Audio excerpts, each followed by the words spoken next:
Lou, did you record this? I did, but something just happened to the recording. I'm not sure what's going on. I'm trying to figure it out. I lost my Oh, record button. okay. Now it's Oh, recording, but it's starting. I'm not sure if I lost the recording or not. But at any rate, it's the 23rd of July, and now we're going to do Rabbi Levitt, Gemora. okay. Hmm. Okay, so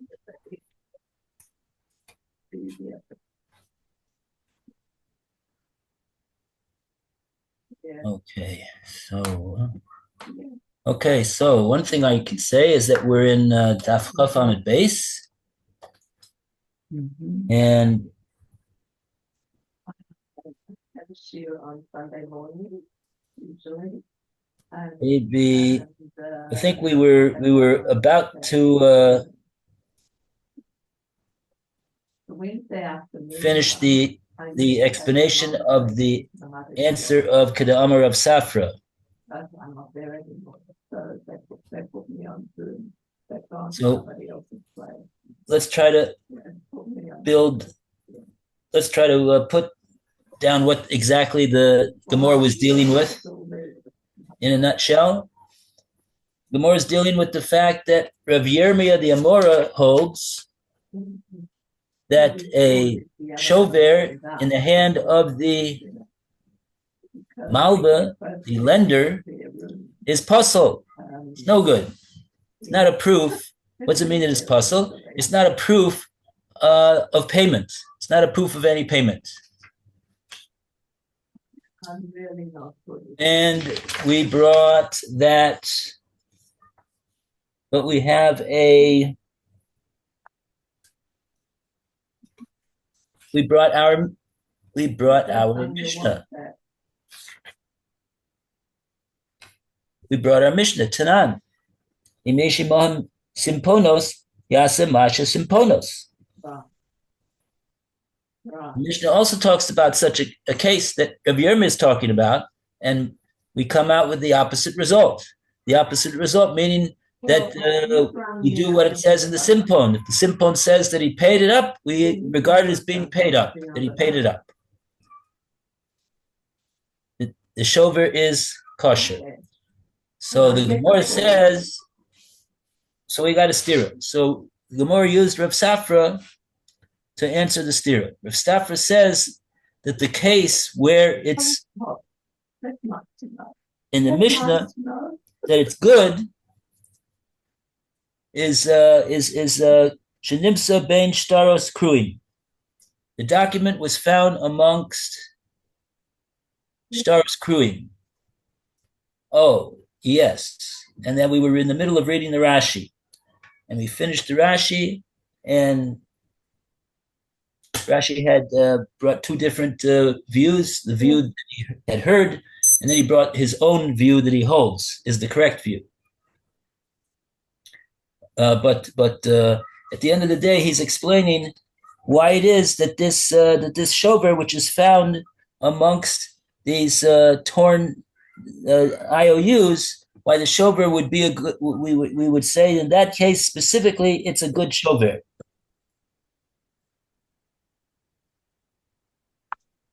Oh, and what we said was that it's the reason why it's together with these torn documents is just like these torn documents are of no use to the guy, so this shover is no use to him either.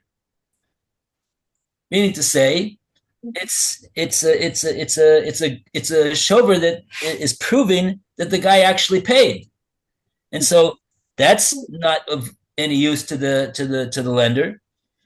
He doesn't care to have a document that says that the guy that he lent money to actually paid. He's not interested in using it for anything. So that's why he put it together with the if it was something that he needed to give to him because he has not paid yet and he wants to get the money from him. So then he wouldn't have put it together. Okay.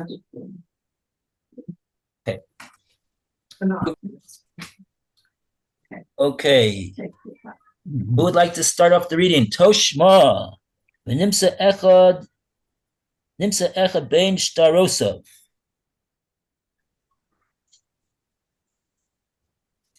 You're in 20. All right, I'll read. Toshma, come and learn the following.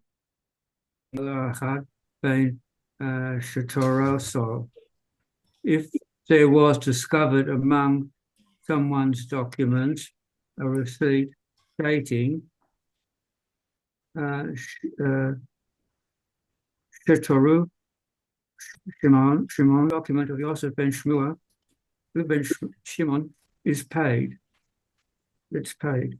And there are two people by this name living in this town who owe money to this lender. Shetoros, Shenihem, Beruin. The loan documents of both are treated as paid. That is, says the art scroll, the lender cannot successfully sue either Yosef ben Shimon for payment based on these documents. This Mishnah states that the lender is obliged to abide by a receipt he discovers in his possession, contrary to Rav Yirmiyahu Bava's ruling. And then the Gemara provides an answer. Okay, let's see the Rashi.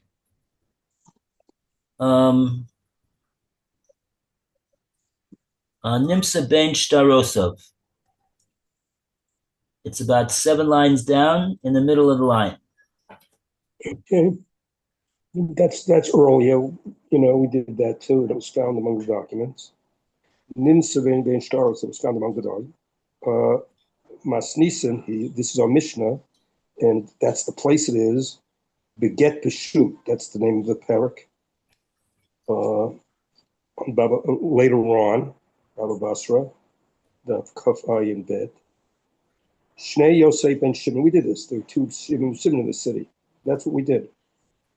Echad, one, Unimsa, a shover, Ladam, you found the receipt from somebody. I got to change lines here. Echad ben one among of all the stars. The Katavot is written star shel Yosef ben Shimon. This guy the day. It's in my hands. The Perua that was paid. Who the he lo shnei starot shel shtayim, and this isn't two stars of two different people.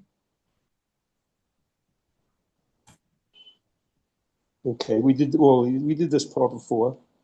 Also, star shneim room that the two stars were paid. Shekol echad, each one of them Yichal can say al shali. It was written by me. This receipt.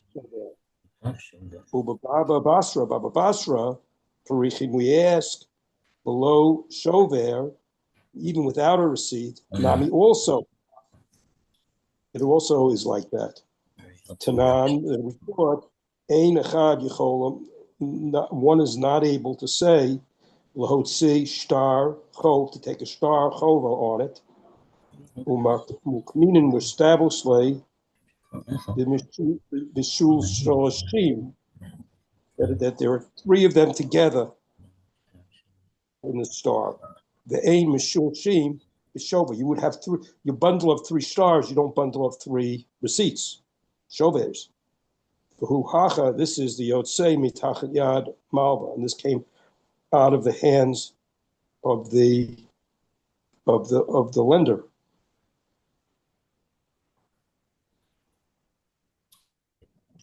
Rashi's dealing with a question that the Gemora brings over there in Bava Basra. To tell you the truth, I'm not really sure why it's bothering Rashi so much. Because what's bothering me is I need to know the expense that have to pay. Doesn't mean that at all. What it means, it's kind of a funny lesson. We regard both of them as being paid. Now, what does that mean? Let's review the facts of the case. The facts of the case are, like it says in the Mishnah, that this lender, his possession that says that the shtar of Yosef ben Shimon has been paid. That's what he has. And then he also has two other documents that prove that he loaned money to both Yosef ben Shimon's in town, and like that, that's the case. So what do we make of that? What do we make of that?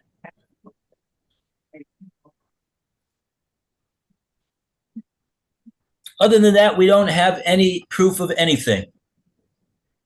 So the Mishnah says that shtaros shel shnehem peruin.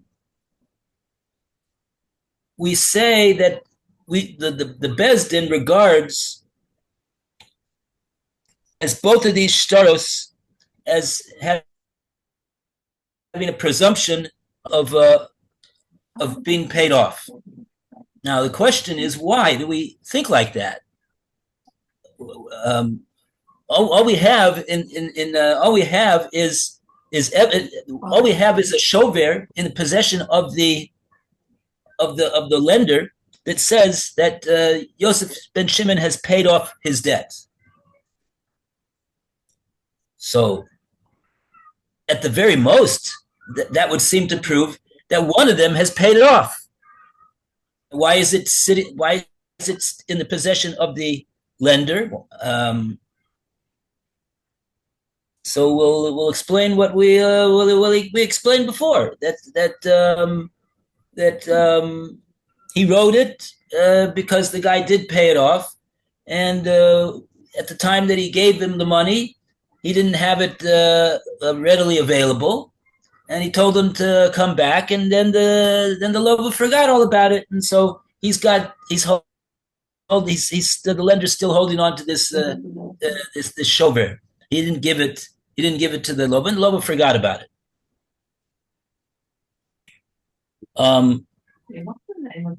But why does it prove that both of them have paid off? It doesn't prove that both of them have paid off. On the contrary, it proves that only one of them paid off. So Rashi doesn't really explain anything to answer that question. What's the simple pshat in the Mishnah over there in Bava Basra? He's more concerned about a kasha that the Gemora asks on that Mishnah, which is not too much of a concern to us right now. So, with all due respect, let's put the Rashi aside and try to figure out why it is that in this Mishnah, the Mishnah says that both of them have a presumption of being paid off. The most that Rashi says is because both of these Yosef ben Shimons, they can come into Beis Din and they can make a claim that they were the ones that this shover was written for, because they was the ones that made the payment, and each one of them can say it, even though we know it can only apply to one of them. But in other words, what we're saying is that the who's got the burden of proof? In like in all cases,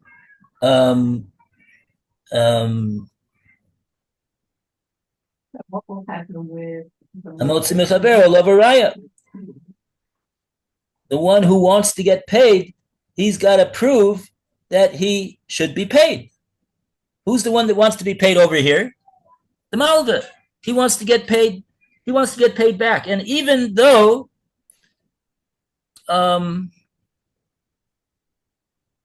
you might say, look, he's got a proof of the fact that he lent them money, shouldn't that be enough of a proof that he should be paid back? We're saying that each one of these Yosef ben Shimons can say, yeah, I'm the one that paid back, and prove otherwise. If you could prove that I'm not the one that paid back, so then good.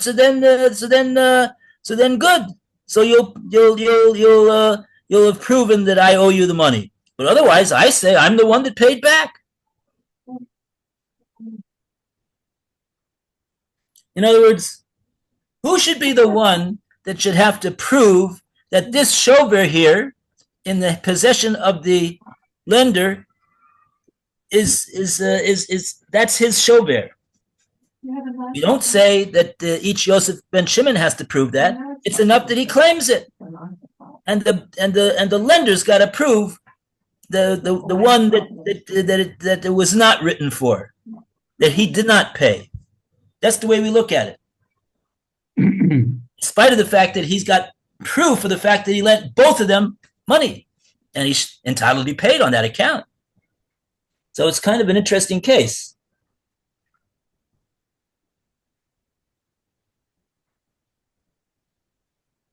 So that's what comes out. Even though the shover is in the hand of the malva, and of course, whenever you got a shover in the hand of the malva, there's an argument that could be made that, oh, the reason why he's got the shover is because he's waiting for the guy to pay. He didn't pay anything up yet, actually. But since the lender wants that when the guy does show up and say, I want to pay, here's the money, he'll say, oh, fine, here's the shover, and let me have the money. And that would mean that the shover is, so to speak, puzzle. It's not a proof that the borrower paid anything back. But here we're saying not only that it's a proof that the guy paid back, but we're going even so far as to say that each one of them can claim that it's his.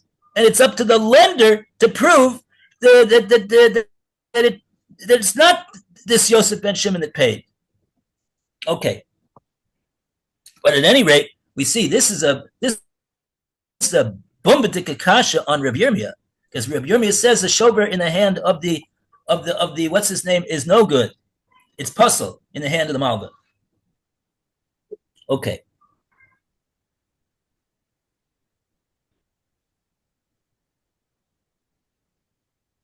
Okay, so let's see how the Gemora answers this.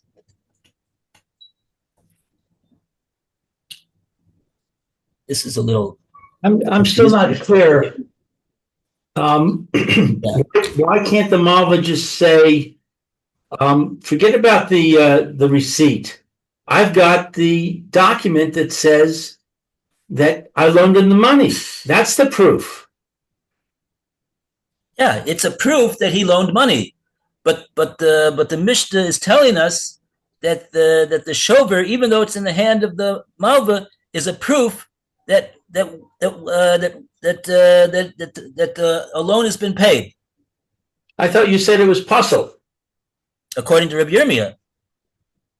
So we're not talking about the Mishnah in Bava Basra. So according to Rabbi Yirmiyah, then can the malva simply say, I'm relying on my loan document. You got to prove you paid me because I have this loan that says you owe me the money. Yeah, the Gemora is asking a kasha on Rabbi Yirmiyah from this Mishnah in Bava Basra. That's what's going on. I don't get the kasha. The kasha is that Rabbi Yirmiyah says that a shover biyad malva is puzzle. Right. And we see that the Gemora in the Mishnah in Bava Basra says that a shover, even though it's in the hand of the malva, it's quite a strong proof that it's such a strong proof that the loiva has paid up that we got that both of these two guys can both claim that they're the ones that he wrote the shover for, and it's now up to the malva to prove otherwise.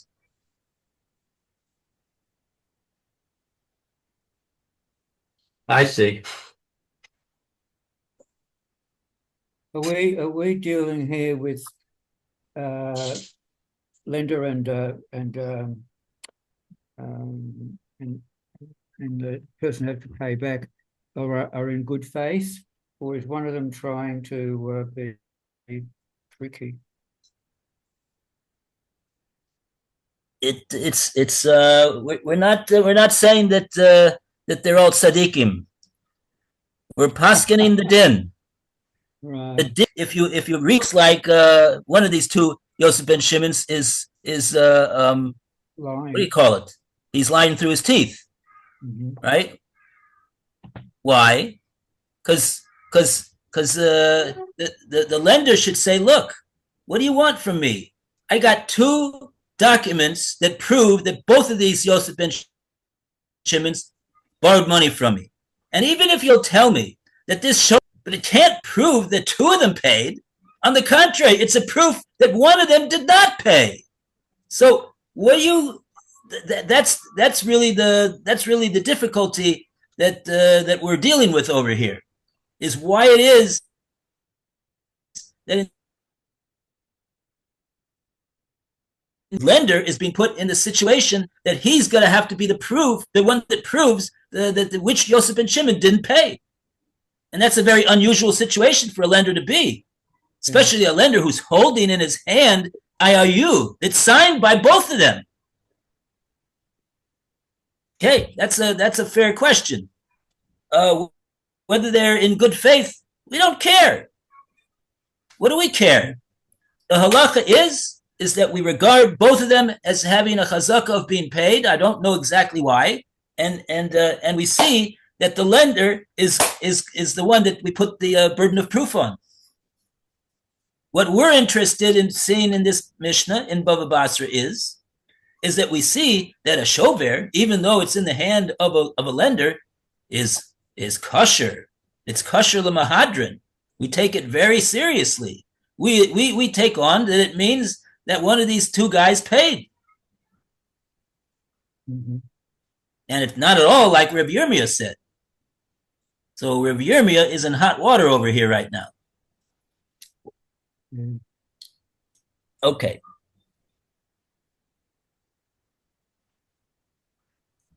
Kid, now. Okay, so now we read the answer. Lou, you want to read the answer? Kadam Rav Safra. Again, the answer comes from Rav Safra. Let's see if I can find it. Right-hand column, What page? last paragraph. What? Last paragraph. What Right-hand page? column. 20B3. 20B. 3. To Amar Rav Safra. Thank you, Roy. The Mishnah's ruling may be explained as Rav Safra said in explanation of another Mishnah, She nimtza bein shetaros keruim. The Mishnah speaks of a case in which the receipt was discovered by the lender's family among his ripped documents, indicating that the debt was paid. Okay. Here too, we may say that the Mishnah's ruling requiring the lender to abide by the receipts made out to Yosef ben Shimon refers to a case Shenimtza Bein Shitaros Keruyim, Right. in which the receipt was discovered among his ripped documents. Mm-hmm. So because it was discovered among the ripped documents, we are tending to assume that it was paid and then no, wait a second. Why would it be paid? No, because if it was paid, he wouldn't put it in the ripped documents, he would keep it. That's what Rashi said over here. Rashi said in the last case, Rashi said, It would put it amongst the ripped documents because he says we don't need it anymore. It's not relevant. this is the very end of Rashi Dibra Maskil Ben Shtarosov Kruin, which it starts at the end of the second wide line.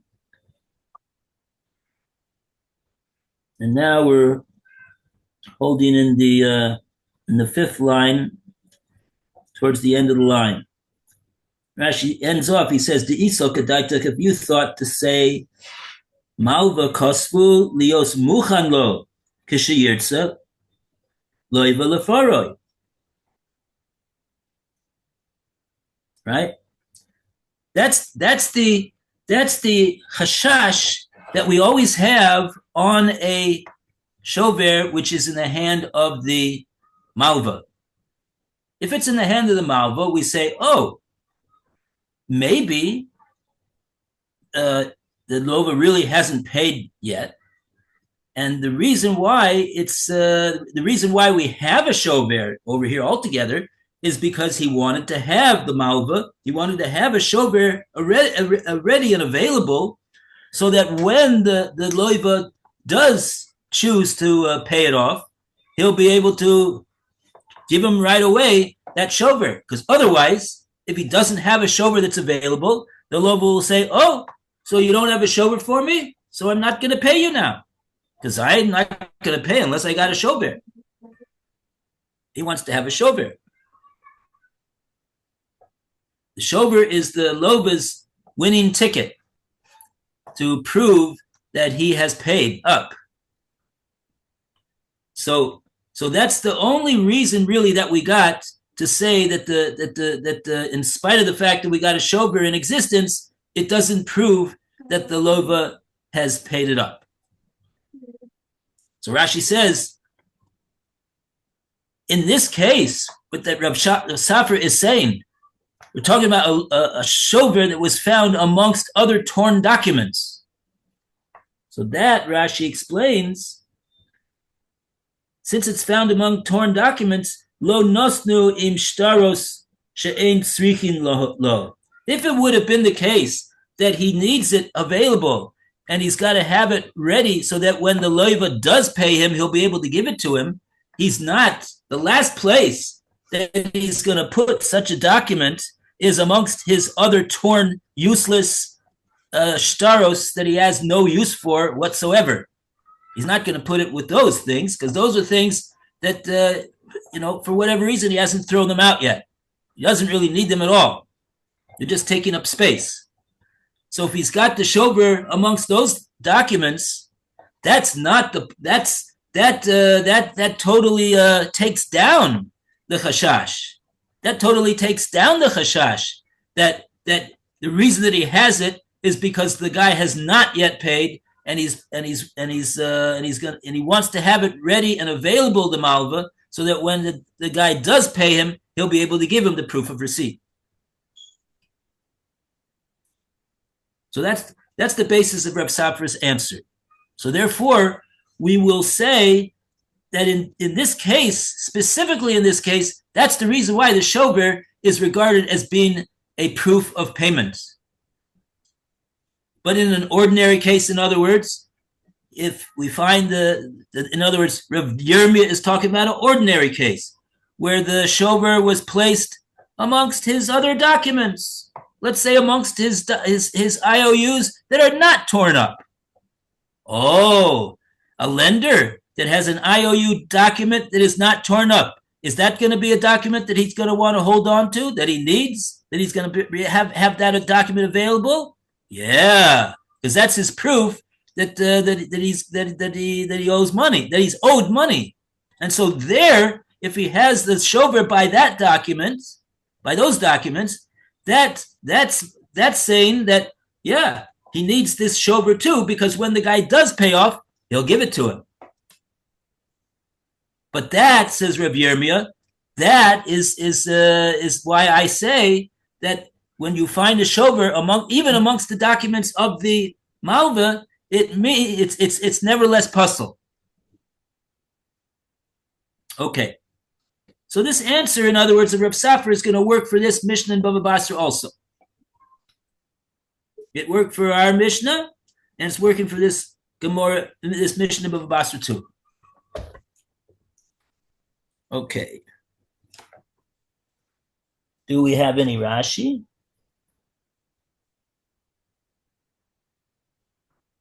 No. Gemora is bringing another Mishnah. Okay, so we'll call it Thank you, Rabbi. Okay, so as I say, I have this Hanachas Tefillin at the Kosel tomorrow, Bez Hashem, Oh, and I'll let you know whether I'll be able to be coming for the second shiur. yeah, I'm not sure where I'm going to be. I may be meeting a granddaughter, so I don't know. So I'm not sure either. Okay, take care. Be well. Okay.